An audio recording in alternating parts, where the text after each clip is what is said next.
Et je termine là-dessus. C'est le poster que vous avez derrière moi. Mars 2021. Un grand nombre de personnes ont réalisé que les individus vaccinés devenaient quasiment tous électromagnétiques à minima au point d'injection. Mai 2021. En Espagne, le docteur Pablo Compra découvrait par le biais de son microscope électronique à transmission la présence de milliards de nanoparticules d'oxyde de graphène dans les flacons Comirnaty de Pfizer.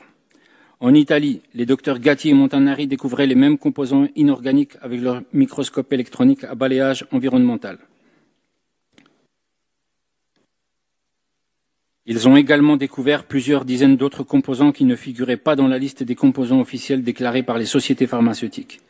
En Argentine, Lorena Di Blasi et Marcela Sangorin ont fait les mêmes découvertes, mais en pire s'agissant des métaux lourds et des composants non déclarés. 55 composants non déclarés, dont certains sont mortels. En Allemagne, en Angleterre, en Corée ou encore en Australie, même recherche, même résultat, même constat. Rappelez-vous qu'en août 2021, au Japon, le ministère de la Santé a fait retirer tous les lots des vaccins de la société Moderna en raison d'une découverte de contamination. Mais de quelle contamination parle-t-on ?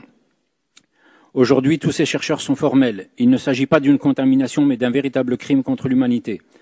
Un crime machiavélique, organisé et planifié depuis longtemps. Ce que vous voyez sur ce poster, ce sont les meilleures images que nous ayons actuellement en notre possession.